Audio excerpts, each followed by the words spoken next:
नमस्ते दोस्तों, green TV के साप्ताहिक कार्यक्रम कृषि और नक्षत्र के साथ एक बार फिर हाजिर हूं मैं स्मिता सिंह। और कृषि और नक्षत्र में हम आपको बताते हैं आपके पूरे सप्ताह का हाल सितारों के मुताबिक, और सितारों के मुताबिक आपका भविष्यफल आपको बताने के लिए आज हमारे साथ स्टूडियो में मौजूद हैं पंडित अमित पांडे जी। पंडित जी, बहुत बहुत स्वागत है आपका स्टूडियो में। जी, धन्यवाद आपका। जी, तो चलिए कार्यक्रम की शुरुआत करते हैं और जानते हैं कैसा रहेगा आपका भविष्य 18 तारीख से 24 तारीख तक सितारों के मुताबिक। कार्यक्रम की शुरुआत करते हैं सबसे पहली राशि मेष राशि से। जानते हैं कैसा रहेगा इसका भविष्य 18 दिसंबर से 24 दिसंबर तक सितारों की चाल के मुताबिक। पंडित जी, मेष राशि का राशिफल बताएं। मेष राशि के अपने दर्शकों को बताना चाहूँगा कि मेष राशि के लोग इस सप्ताह व्यापारिक नए संबंध स्थापित करेंगे। अपने कार्य क्षेत्र में सम्मान भी प्राप्त करेंगे और दूसरों का इन्हें सहयोग भी प्राप्त होगा। लेकिन थोड़ा सा सावधान रहने की ज़रूरत है अपने स्वास्थ्य को लेकर के, अपने पेट को लेकर के। क्या करना है आपको? आप तला गला खाने से आपको बचना है, अर्थात आप जो है तले हुए पदार्थ, ज़्यादा फैटी पदार्थ इस सप्ताह ना खाएं, तो आपका स्वास्थ्य भी अच्छा रहेगा। तो आपको अपनी सेहत का ध्यान रखना है, सेहत का थोड़ा ख्याल रखिएगा, सेहत बिगड़ सकती है। चलिए आगे बढ़ते हैं, बात करते हैं दूसरी राशि वृषभ राशि की। 18 दिसंबर से 24 दिसंबर तक इनके सितारों की चाल क्या कहती है ये भी जानते हैं। पंडित जी, वृषभ राशि। वृषभ राशि के अपने दर्शकों को बताऊं कि इस सप्ताह इन्हें अपनी मेहनत का, अपनी परिश्रम का पूर्ण फल प्राप्त होगा, अर्थात पूरी सफलता मिलेगी। लेकिन अपने किसी पारिवारिक सदस्य को लेकर के थोड़ा मानसिक तनाव भी इस सप्ताह रहेगा, खास करके सप्ताह के शुरुआत में। हाँ, यह सप्ताह उन लोगों के लिए ठीक है जो व्यापार में लगे हुए हैं। अपने व्यापार में कुछ ऐसे कार्य करेंगे जिससे इन्हें प्रशंसा की प्राप्ति होगी। आपको उपाय क्या करना है इस सप्ताह, खास करके शनिवार के दिन जो पारिवारिक पीड़ा से इस समय जूझ रहे हैं उनके लिए, वो शनिवार के दिन किसी पीपल के वृक्ष के नीचे तिल के तेल का एक दीपक जलाना है। खास करके हमारे वो किसान भाई जो पशुपालन के उद्योग से जुड़े हुए हैं, वो निश्चित रूप से इस सप्ताह शनिवार के दिन पीपल के वृक्ष के नीचे तिल का तेल का दीपक जलाते हैं, तो निश्चित रूप से इनके पशु इनका भरपूर सहयोग करेंगे। तिल के तेल का अगर आप दीपक जलाएंगे तो आपको आपके कष्टों से जरूर मुक्ति मिलेगी। चलिए आगे बढ़ते हैं, बात करते हैं तीसरी राशि की मिथुन राशि की। जानते हैं मिथुन राशि का हाल क्या रहने वाला है इस सप्ताह। पंडित जी, मिथुन राशि के बारे में बताएं। मिथुन राशि के दर्शकों को सिर्फ एक बात कहूँगा कि आप थोड़ा भ्रमित होने से बचिए, आप भ्रम में मत पड़िए, जो सही है उसका साथ दीजिए, आपको न्याय अवश्य मिलेगा, क्योंकि काम का अंत जो होता है वो अच्छा ही होता है। हाँ, इतना जरूर है कि इस सप्ताह यदि आप गणेश जी के मंदिर में मूंग के लड्डू, याद रखिए मूंग के लड्डू बनाइए, गणेश जी को भोग लगाइए, भोग लगाने के पश्चात वो लड्डू बच्चों में वितरित कर दें। इतना करने से जो भी आप काम वर्तमान में कर रहे हैं, चाहे पशुपालन से जुड़े हैं, चाहे आप पक्षियों का व्यापार कर रहे हैं, चाहे कृषि का ही कोई कार्य कर रहे हैं, उसमें आपको निश्चित रूप से गणेश जी की कृपा से सफलता प्राप्त होगी ही होगी। तो जैसा कि पंडित जी ने आपको बताया, गणेश जी की कृपा अगर आप पर बरसी तो आपके सारे काम सफल जरूर होंगे। हम अपने हर कार्यक्रम में आपको एक खास विषय के बारे में बताते हैं। आज के कार्यक्रम में हम आपको बताएंगे कि शुक्ल पक्ष में कौन सी फसलें बोई जाती हैं और कृष्ण पक्ष में कौन सी। कृष्ण पक्ष में जो फसलें बोई जाती हैं वो कृष्ण पक्ष में ही क्यों बोई जाती हैं, और शुक्ल पक्ष की फसलें कृष्ण पक्ष में अगर बोएं तो नफा नुकसान में कितना फर्क आता है, ये सारी बातें हम करेंगे। लेकिन उससे पहले आपको बताते हैं कर्क राशि के बारे में। पंडित जी, कर्क राशि। कर्क राशि के अपने दर्शकों को बताऊं कि सेहत के मामले में यह समय, यह सप्ताह पिछले सप्ताह की अपेक्षा थोड़ा खराब होगा, अर्थात थोड़ी सी शारीरिक पीड़ा आपको हो सकती है। दूसरी बात, अपने परिवार के किसी बुजुर्ग की भी तबीयत अचानक खराब हो सकती है, अर्थात अपने परिवार के बड़े बुजुर्ग को लेकर के आपको सावधान रहने की ज़रूरत है। उनको मौसमी बीमारियां होंगी, चूँकि शरद ऋतु की वेला है, तो शरद ऋतु के जो रोग हैं, सर्दी जुकाम सांस खांस की बीमारी, ये आपके अपने बुजुर्ग को हो सकती है, थोड़ा सावधान रहने की ज़रूरत है। हाँ, सायंकाल, चूँकि अभी जो है चंद्रमा जब क्षितिज पर आवे या चंद्रमा पूरी तरह ना भी दिखाई दे तो भी कोई बात नहीं, चंद्रमा हर समय अंतरिक्ष में उपस्थित रहते हैं, भले हमें दिखाई दें या ना दें। सायंकाल 8 बजे के उपरांत आप दूध का अर्घ्य यदि चंद्रदेव को देते हैं तो ये जो परेशानी है आपको इससे भी मुक्ति अवश्य मिल जाएगी। दूध का अर्घ्य कर्क राशि वालों को चंद्रमा को देना है, इससे आपको कष्टों से मुक्ति अवश्य मिलेगी। हम आपको बता रहे थे कि शुक्ल पक्ष में कौन सी फसलें बोई जाती हैं और कृष्ण पक्ष में कौन सी। तो मैं आपको बता दूं कि शुक्ल पक्ष में वो फसलें बोई जाती हैं जिनकी फसल हम प्राप्त करते हैं ज़मीन के ऊपर से, जैसे गेहूँ है, धान है, गन्ना है। और कृष्ण पक्ष में बोई जाती हैं वो फसलें जिनकी उपज हमें ज़मीन के भीतर से मिलती है, जैसे आलू है, प्याज है, शकरकंदी है। लेकिन अगर हम इन्हें विपरीत दिशा में बोएं, अगर शुक्ल पक्ष की फसलों को कृष्ण पक्ष में बोएं और कृष्ण पक्ष की फसलों को शुक्ल पक्ष में बोएं, तो ज़रूर अंतर आता है उत्पादन में। क्यों आता है ये अंतर, ये आपको बताएंगे, लेकिन फिलहाल एक छोटा सा ब्रेक।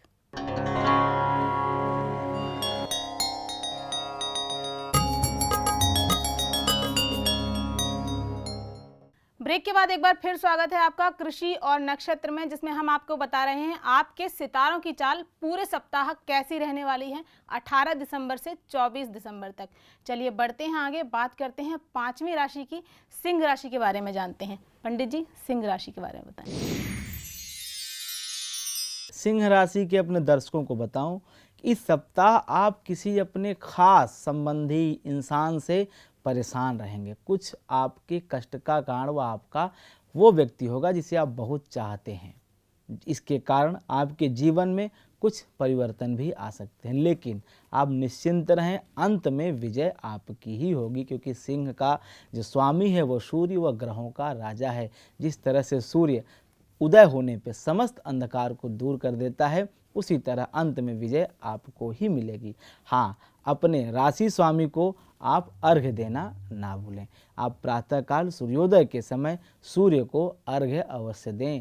तांबे के लोटे में जल, अक्षत और थोड़ी सी हल्दी डाल करके श्री सूर्यनारायण को समर्पित करें। निश्चित रूप से जो कष्ट है भी वह भी ठीक हो जाएगा और आपका सप्ताह बहुत सुंदर, बहुत अच्छा बीतने वाला है।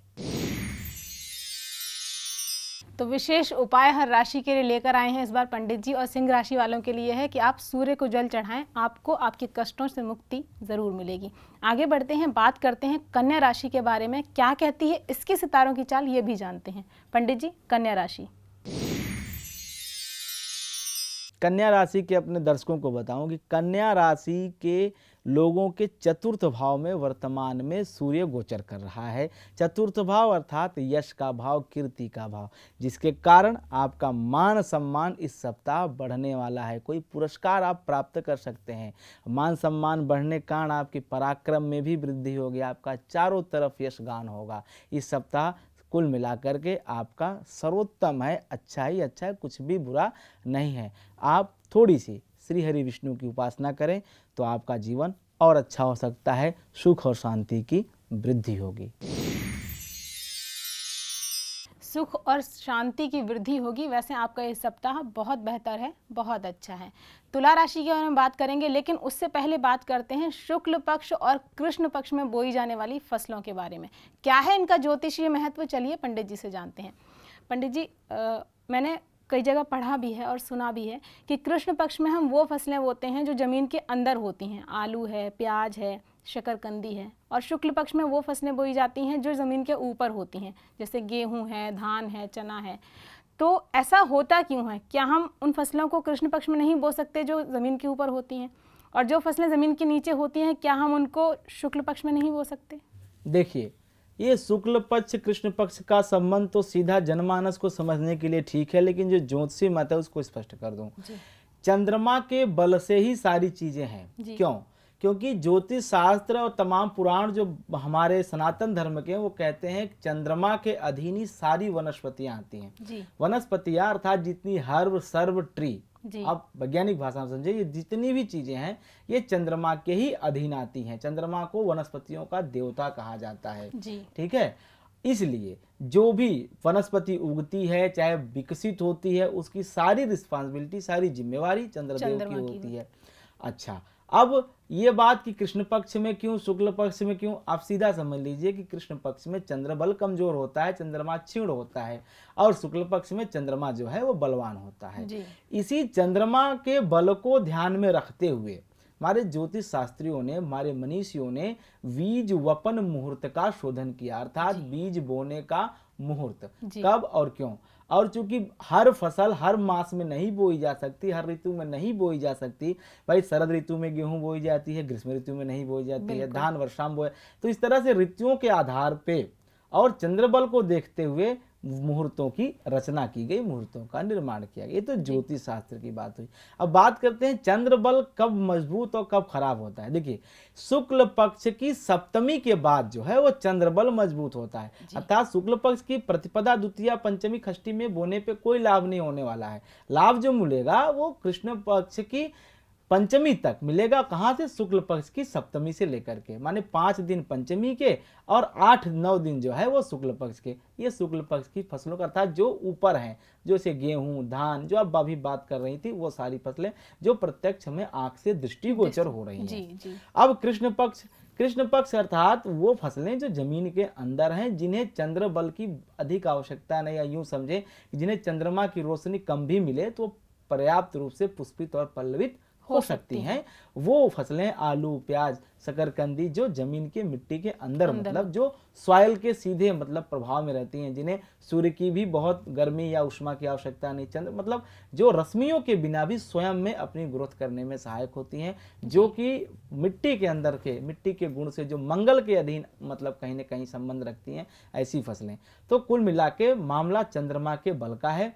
चंद्रमा का बल जब क्षीण होता है, जब कमजोर होता है, तो मिट्टी के अंदर की फसलें, और चंद्र बल जब अधिक होता है, चंद्रमा का जब बल ज़्यादा होता है, उसकी जो है ओरा ज़्यादा होती है, तो धरती के ऊपर की फसलें। कुल मिलाकर के खेल सिर्फ चंद्रमा की शक्ति का है। जिस तरह से समुद्र में ज्वार भाटा आता है, उसी तरह से सभी इंसान प्रभावित है। हम शायद पिछले एपिसोड में इस पर चर्चा भी कर चुके हैं। तो सब चंद्रमा का ही खेल है। चंद्र बल जितना अधिक, उतनी फसलें ज़्यादा पैदावार।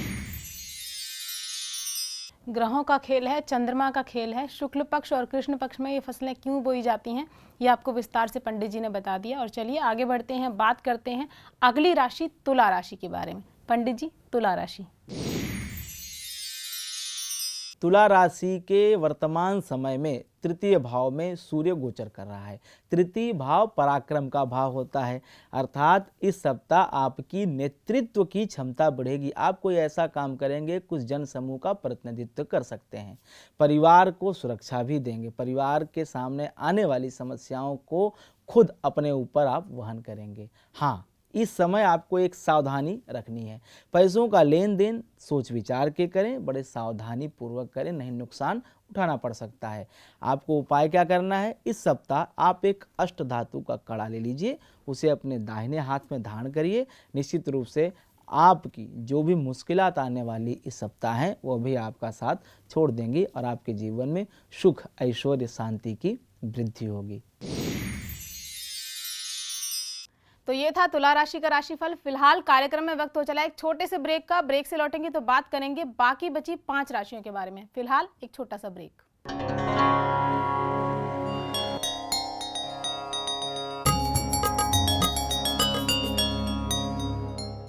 ब्रेक के बाद एक बार फिर स्वागत है आपका कृषि और नक्षत्र में। और चलिए बढ़ते हैं आगे, बात करते हैं अगली राशि वृश्चिक राशि के बारे में। जानते हैं 18 दिसंबर से लेकर 24 दिसंबर तक कैसा रहेगा वृश्चिक राशि का हाल। पंडित जी, वृश्चिक राशि के सितारों की चाल बताएं। वृश्चिक राशि के वर्तमान समय अर्थात 18 दिसंबर से 24 दिसंबर के बीच में सूर्य देव द्वितीय भाव में गोचर कर रहे हैं, धन के स्थान में गोचर कर रहे हैं। इसलिए इस सप्ताह आपको धन प्राप्ति का योग बन रहा है, धन प्राप्ति के नए स्रोत बनने वाले हैं। हाँ, किसी बाहरी व्यक्ति के सहयोग से आपके कार्यों की सिद्धि होगी, अर्थात आपके सारे कार्य संपूर्ण हो जाएंगे इस सप्ताह। आपको इस सप्ताह एक बहुत छोटा सा उपाय करना है। उपाय क्या करना है? अपने राशि स्वामी मंगल के इष्ट हनुमान जी का जप करना है। मंत्र क्या करना है? ओम हं हनुमतये नमः। ये हनुमान जी का बीज मंत्र है। इस मंत्र का जप करें तो आपके सारे कार्य संपन्न होंगे और आपका जीवन अच्छा रहेगा इस सप्ताह। तो वृश्चिक राशि वालों के लिए खास मंत्र है ओम हं हनुमते नमः। इस मंत्र का अगर आप जाप करेंगे तो आपको आपके कष्टों का निवारण ज़रूर मिलेगा, मुक्ति आपको अपने कष्टों से ज़रूर मिलेगी। उपाय बहुत अच्छे हैं, आप चाहें तो कॉपी कलम लेकर बैठें और लिखते जाएं। चलिए आगे बढ़ते हैं और बात करते हैं धनु राशि के बारे में। क्या कहते हैं धनु राशि के सितारे? पंडित जी, धनु राशि। धनु राशि के बारे में बताऊं कि वर्तमान में सूर्य तो आपके लग्न में ही गोचर कर रहा है, इसलिए आप अपनी जिम्मेदारी का निर्वाह बखूबी कर रहे हैं। क्योंकि लग्न में सूर्य है, सूर्य नेता है, सूर्य सबका स्वामी है, ग्रहाधीश है, इसलिए आप भी इस सप्ताह अपनी जिम्मेदारियों को बखूबी निभा रहे हैं। किसी महिला की ओर से आज आपको थोड़ा सा कष्ट प्राप्त हो सकता है, इसलिए महिला संबंधियों से थोड़ा सा आप सावधानी पूर्वक व्यवहार रखें, उनको समझें ठीक से, उसके बाद आप कोई बात उनसे अपने हृदय की कहें। हाँ, परिवार में आपके सुखद माहौल बनने वाला है, कोई अच्छा काम, कोई मांगलिक उत्सव आपके परिवार में होने वाला है। इस सप्ताह यदि आप एक दक्षिणावर्ती शंख की पूजा करते हैं, अपने पूजन घर में एक दक्षिणावर्ती शंख रखते हैं, तो निश्चित रूप से माता महालक्ष्मी आपका साथ नहीं छोड़ेंगी और आपकी आर्थिक उन्नति सतत होती रहेगी। धनु राशि का राशिफल कहें तो बहुत बेहतर है, क्योंकि परिवार में खुशहाली है तो और कुछ नहीं चाहिए होता इंसान को। चलिए आगे बढ़ते हैं, बात करते हैं मकर राशि के बारे में। पंडित जी, मकर राशि। मकर राशि के दर्शकों को बताऊं कि मकर राशि से इस समय द्वादश भाव में सूर्यदेव गोचर कर रहे हैं, इसलिए कार्यस्थल पे आप अपने काम में लापरवाही बरतने वाले हैं, जिसे आपको नहीं करना चाहिए, जिसके कारण आपका काम खराब हो सकता है। और दूसरी बात, आपके परिवार में भी अपने लोगों से कुछ मनमुटाव, कुछ मतभेद की स्थिति भी उत्पन्न हो रही है। हाँ, यदि ये आप मतभेद दूर कर देते हैं तो आपके अपने भाइयों के सहयोग से, उनके हेल्प से आपके समस्त कार्य पूर्ण हो जाएंगे। निश्चित रूप से आपका सप्ताह अच्छा बीतेगा। अपने काम को ठीक करने के लिए आपको लक्ष्मी गणेश की पूजन एक साथ करनी चाहिए। आप हो सके तो सप्ताह के शुरुआत में मंगलवार के दिन या सप्ताहांत शनिवार या शुक्रवार के दिन सायंकाल आप लक्ष्मी गणेश का पूजन करके अपना जीवन सुखी एवं संपन्न बना सकते हैं। काम पर ध्यान दें, मतभेदों को सुलझाने की पूरी कोशिश करें। ये था मकर राशि के लिए। और चलिए बढ़ते हैं आगे, बात करते हैं अगली राशि, 11वीं राशि है कुंभ राशि। बात करेंगे अंतिम राशि मीन की भी, लंबा इंतजार है, लेकिन उससे पहले कुंभ राशि। पंडित जी, कुंभ राशि। कुंभ राशि के अपने दर्शकों को बताऊं कि यह सप्ताह आपका बहुत अच्छा है। आपको आपकी मेहनत का बहुत सकारात्मक परिणाम मिलने वाला है, आपको आपकी सफलता मिल जाएगी। हाँ, इस सप्ताह आपका जीवन साथी आपकी बहुत अधिक सहायता करेगा, बड़ा स्नेह रखेगा आपके साथ। इस सप्ताह यदि आप चावल का दान कर देते हैं और भगवान शिव के शिव पंचाक्षर मंत्र ओम नमः शिवाय का जप करते हैं तो आपके स्वास्थ्य में भी अच्छाई आएगी, आपका स्वास्थ्य भी ठीक हो जाएगा। आप जल्दी से जल्दी खुद को बहुत ऊर्जावान, बहुत शक्तिमान महसूस करने लग जाएंगे। ओम नमः शिवाय मंत्र का आप जाप करें, सब कुछ आपकी ज़िंदगी में शुभ होने लगेगा। बात करते हैं अंतिम राशि मीन राशि के बारे में। इंतज़ार बहुत लंबा है, इसलिए बिना रुके मीन राशि का राशिफल जानते हैं। पंडित जी, मीन राशि। मीन राशि अर्थात देवगुरु बृहस्पति की राशि। इनका खुद का निजी जीवन तो बहुत अच्छा है, बहुत ठीक है, कोई दिक्कत इन्हें व्यक्तिगत तो हो ही नहीं सकती है, क्योंकि सदैव ये अंतर्मुखी हैं और सदैव प्रसन्न रहते हैं। हाँ, इस सप्ताह इन्हें अपने मित्रों का विशेष सहयोग मिलेगा, नए अवसर भी मिलेंगे जिनका ये भरपूर लाभ उठाएंगे। इस सप्ताह इन्हें भगवान श्री विष्णु की पूजा करनी चाहिए, जिससे कि इनके सारे काम ठीक ढंग से चलते रहें, कोई काम रुके नहीं और हर कार्य समय पर पूर्ण हो जाए, कोई अड़चन ना आवे, निर्विघ्नता से ये अपने जीवन को सप्ताह भर चला सकें। इसके लिए इन्हें भगवान श्री विष्णु की पूजा इस सप्ताह चाहे गुरुवार के दिन करें, चाहे बुधवार के दिन करें या शनिवार के दिन करें, तीनों दिन में से किसी भी एक दिन भगवान श्री विष्णु की पूजा विधि विधान से करें तो इनका सप्ताह बहुत अच्छा बीतेगा। तो ये था मीन राशि के लिए भगवान विष्णु की आपको पूजा करनी है। आपकी 12 राशियों का राशिफल पंडित जी ने आपको बताया। 18 दिसंबर से 24 दिसंबर तक कैसा रहेगा आपका भविष्यफल, वो 12 राशियों का राशिफल आपको बता दिया है। पंडित जी बहुत बहुत शुक्रिया आपका स्टूडियो में आकर हमारे दर्शकों को 12 राशियों का राशिफल इतना विस्तार से बताने के लिए। जी आपका भी धन्यवाद। जी तो दर्शकों, आज के कार्यक्रम में इतना ही। अगले हफ्ते फिर मिलेंगे आपसे अगले सप्ताह के राशिफल के साथ। लेकिन अगर आप हमारे कार्यक्रम में अपना कोई सवाल रखना चाहते हैं तो आप हमें अपना सवाल व्हाट्सएप, ईमेल या फिर फेसबुक के जरिए भेज सकते हैं। आप चाहें तो फ़ोन करके भी हमें अपना सवाल बता सकते हैं। अगर आप अपना संदेश हम तक भेज रहे हैं तो उसमें अपना कॉन्टैक्ट नंबर लिखना आप बिल्कुल ना भूलें। फिलहाल मुझे दीजिए इजाज़त। नमस्ते। दर्शकों, आपको हमारा ये कार्यक्रम कैसा लगा आप हमें ज़रूर बताएं। हमारा व्हाट्सएप नंबर है 9769577049। हमारे फ़ोन नंबर्स हैं 011-460-16049 और 460-16050। हमारा ईमेल आईडी है info@greentvindia.com।